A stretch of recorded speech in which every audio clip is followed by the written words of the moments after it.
Hello friends, कैसे हैं आप लोग। उम्मीद करता हूं कि आप अपने घर में बिल्कुल हेल्दी होंगे।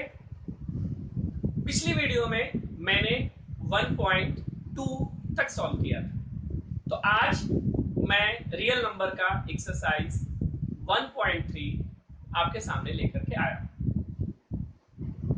पिछली वीडियोस में हमने दो थ्योरम्स पढ़े थे इस चैप्टर के, थ्योरम 1.1 एंड थ्योरम 1.2। क्या किसी को याद है? बिल्कुल सही बोला आपने। 1.1 जो थ्योरम था वो था Euclid division lemma, a is equal to b q plus r. और दूसरा थ्योरम था fundamental theorem of arithmetic, means every composite number can be expressed as a product of primes. तो ये दो थ्योरम हम पहले डिस्कस कर चुके। आज मैं तीसरा थ्योरम, जिसका प्रूव नहीं करना है लेकिन उसे यूज करेंगे, इसलिए हम तीसरे थ्योरम से स्टार्ट करते हैं। थ्योरम 1.3। थ्योरम 1.3 है कि if p divides a square then p divides a, where p is prime and a is any positive integer. इस थ्योरम को ध्यान से समझने की जरूरत है। If p is a prime number, if p is a prime number which divides a square, where a is any positive integer, then p divides a also. यानी p a square को divide करे तो p a को भी divide करेगा। जैसे example के लिए मान लिया हमने कि 3 एक प्राइम नंबर है, और यदि वो a की वैल्यू हम 6 लेते हैं, 6 का स्क्वायर डिवाइड हो रहा है यदि, यानी 3 डिवाइड कर रहा है 6 स्क्वायर को यानी 36 को, तो p इज इक्वल टू 3 वो किसको डिवाइड करेगा? 6 को भी डिवाइड करेगा। तो ये एक थ्योरम है जिसका हम यूज करने वाले हैं इरेशनल प्रूफ करने में। अब अगला जो थ्योरम है, थ्योरम 1.4, वो है root 2 is irrational. Root 2 is irrational, जो आपके बुक में ऑलरेडी प्रूफ करके दिया हुआ है, लेकिन मैंने उसे अभी समझाने की नहीं समझाया है क्योंकि मुझे लगा कि वो सॉल्यूशन ऑलरेडी दिया हुआ है, तो उसके लिए आप खुद भी बुक से गो थ्रू हो सकते हैं। तो मैं अब एक्सरसाइज स्टार्ट कर रहा हूं 1.3। एक्सरसाइज 1.3 का जो पहला क्वेश्चन है वो ऑब्वियस है, जो थ्योरम 1.4 है उसी से रिलेटेड है, कि आपको प्रूव करना है कि रूट 5 एक इरेशनल नंबर है। रूट 5 एक इरेशनल नंबर है, हमें ये प्रूव करना। यहां मैं प्रूव करने के लिए एक rule of contradiction, concept of contradiction method use करने वाला हूं। इस मेथड में क्या होता है कि किसी भी चीज को प्रूव करने के लिए हम उससे अपोजिट चीज एज्यूम कर लेते हैं। जैसे मान लीजिए कि ये स्टिक है हमारे हाथ में, हमें ये प्रूव करना है कि living thing, sorry non living thing है, इसे प्रूव करना है। तो मैं इसे स्टार्टिंग में क्या एज्यूम कर लूंगा कि ये लिविंग थिंग। अब लिविंग थिंग हमने एज्यूम किया, और फिर मैं देखूंगा कि लिविंग थिंग की प्रॉपर्टीज इसके अंदर है या नहीं। यदि लिविंग थिंग की प्रॉपर्टीज इसके अंदर नहीं होगी तो ऑब्वियस है हमारा एजम्पशन रॉन्ग हो सकता है। इसी को कहते हैं मेथड ऑफ कॉन्ट्राडिक्शन। तो हम उसी मेथड ऑफ कॉन्ट्राडिक्शन को यूज करते हैं और चलते हैं। सबसे पहले हमें लिखना है कि लेट रूट 5 इज रेशनल। हमें प्रूव करना था इरेशनल, लेकिन हमने क्या स्टार्टिंग में एज्यूम किया है कि लेट रूट 5 इज रेशनल। तो कोई भी नंबर जो रेशनल होता है उसे हम a अपॉन b के फॉर्म में लिख सकते हैं, फ्रैक्शन के फॉर्म में लिख सकते हैं। तो इसीलिए हम अगले स्टेप में लिखा है therefore root 5 is equal to a upon b, where a and b are coprime integers. हमने एज्यूम किया कि a और b कोप्राइम इंटीजर्स हैं। याद होगा कि मैंने कोप्राइम इंटीजर्स आपको बताया था कि कोप्राइम इंटीजर्स ऐसे इंटीजर्स होते हैं जिसमें कॉमन फैक्टर सिर्फ वन ही होता है। मींस ये हुआ कि a और b दोनों के जो फैक्टर है उसमें कॉमन सिर्फ वन है, या इनको दूसरे सेंस में ये कहें कि a और b किसी भी नंबर से डिवाइड नहीं हो रहे हैं वन के अलावा। तो हमने एज्यूम किया कि a and b are coprime integers. जो भी आपको इरेशनल प्रूफ करना होगा, जब भी इरेशनल प्रूफ करना होगा, आप हमेशा ऐसे ही स्टार्ट करेंगे, let root 5 is rational, therefore root 5 is equal to a upon b, where a and b are coprime integers. अब हम क्या कर रहे हैं, क्रॉस मल्टीप्लीकेशन कर दिया, तो a इज इक्वल टू आया रूट 5b। अब यहां पे रूट है, इस रूट को हटाने के लिए क्या करेंगे, हम स्क्वायरिंग बोथ साइड करेंगे। तो हमने a का स्क्वायर किया तो आ गया a square is equal to root 5 का स्क्वायर करेंगे तो आएगा 5, और b का स्क्वायर करेंगे तो आएगा 5b स्क्वायर। इस तरह से यहां पे आ गया a square is equal to 5b square, जिसे हमने इक्वेशन 1 मान लिया।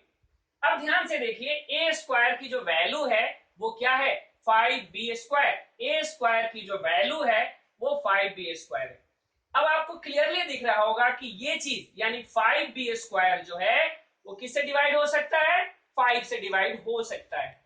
इसीलिए हम अगले स्टेप में लिख रहे हैं कि 5 डिवाइड्स a स्क्वायर, क्योंकि यहाँ पे a स्क्वायर का वैल्यू 5b स्क्वायर आया था, इसीलिए हमने लिखा 5 डिवाइड्स a स्क्वायर।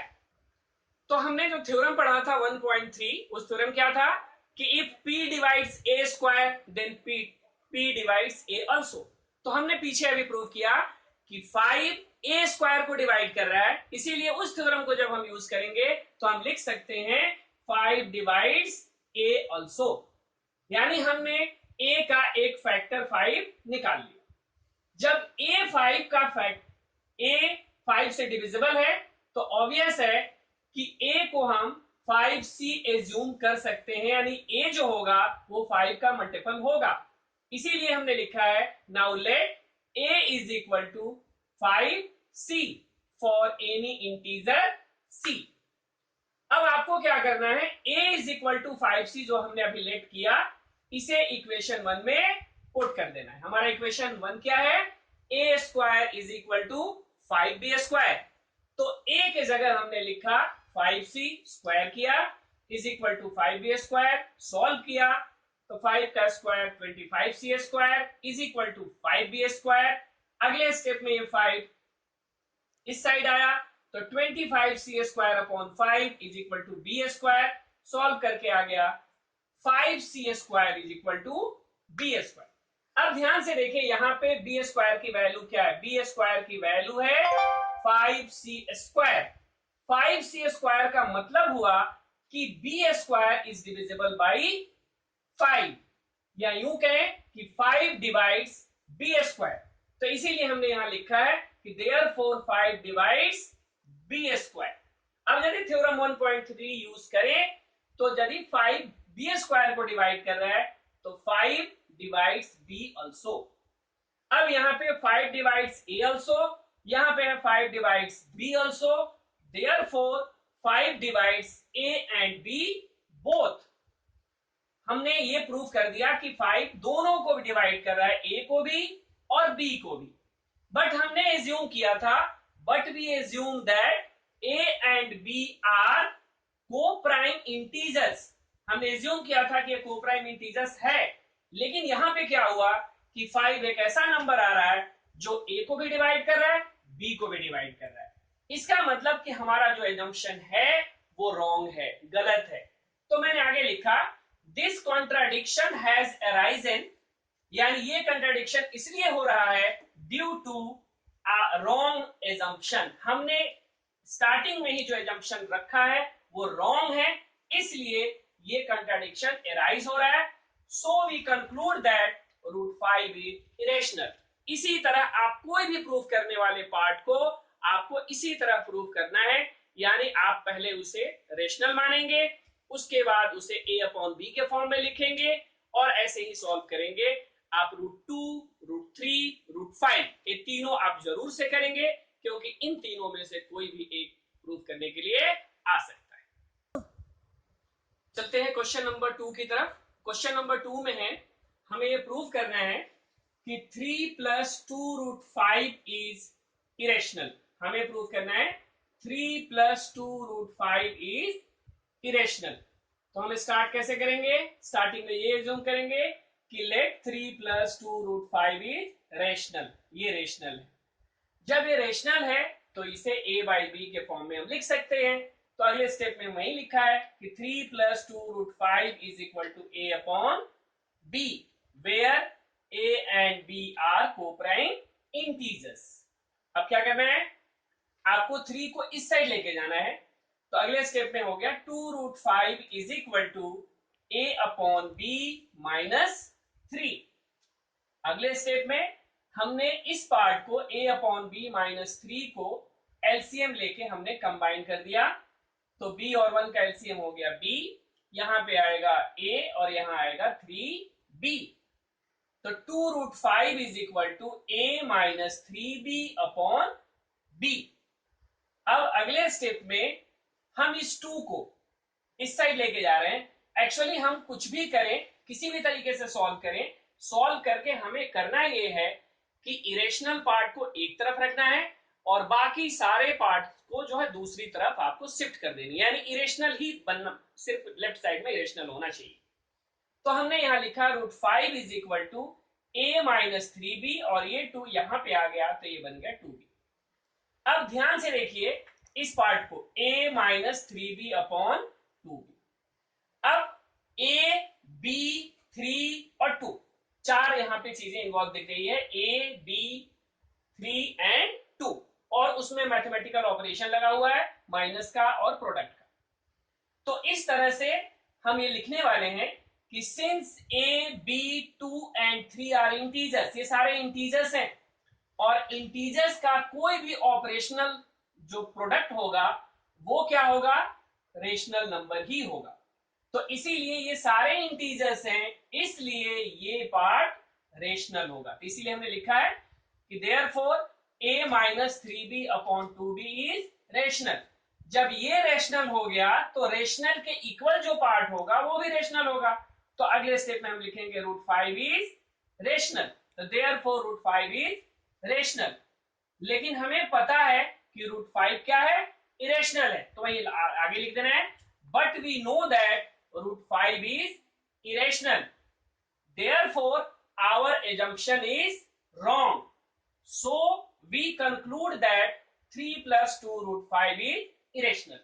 अब यहाँ पे कुछ प्रॉब्लम होती है, कुछ बच्चे ये कहते हैं कि ये जो हमने लिखा है कि √5 is irrational, क्या उसे प्रूफ करके दिखाना पड़ेगा? तो मेरे हिसाब से यदि क्वेश्चन 4 मार्क्स में पूछा जाए तब आप पहले ही √5 को इरेशनल प्रूव कीजिए और तब ये पार्ट सॉल्व कीजिए। हालांकि क्वेश्चन में पहले इस तरह का गिवन होता है कि आप पहले √5 प्रूव करें एंड देन उसे यूज करके आप इस पार्ट को प्रूव करें। लेकिन मान लो कि 1 नंबर या 2 नंबर के क्वेश्चन में है तो आप इसी तरह से करेंगे, आपको √5 अलग से इरेशनल प्रूव करने की जरूरत नहीं पड़ेगी। अब हम चलते हैं क्वेश्चन नंबर 3 की तरफ। क्वेश्चन नंबर 2 की तरह ही क्वेश्चन नंबर 3 है, बस मैं हिंट दे देता हूं, करना आपको है, वो मैं नहीं करवा रहा हूं, बस हिंट जरूर दे रहा हूं कि कैसे करना है। तो मान लीजिए कि थर्ड का जो फर्स्ट पार्ट है उसमें हमें 1 अपॉन √2 को क्या प्रूव करना है? इरेशनल। तो यहां भी स्टार्ट वैसे ही करेंगे कि 1 upon √2 is equal to a upon b। Let 1 upon √2 is irrational, therefore 1 upon √2 is equal to a upon b। Cross multiplication करेंगे तो √2a is equal to b। अगले स्टेप में ये a इस साइड चला गया तो √2 is equal to b upon a। अब फिर इसके आगे क्या लिखना है? Since a and b are integers, therefore b upon a is rational. Therefore √2 is rational, but we know that √2 is irrational, so our assumption is wrong. So we conclude that 1 upon √2 is irrational. In the same way, second part देखिए, 7√5। तो 7√5 को हमने लिखेंगे कि let 7√5 is rational, therefore 7√5 is equal to a upon b। अगले step में 7 इस side आ गया तो √5 is equal to a upon 7b। अब यहाँ क्या लिखना है? Since a, 7 and b are integers, therefore a upon 7b is rational, therefore √5 is rational, but we know that √5 is irrational, so our assumption is wrong.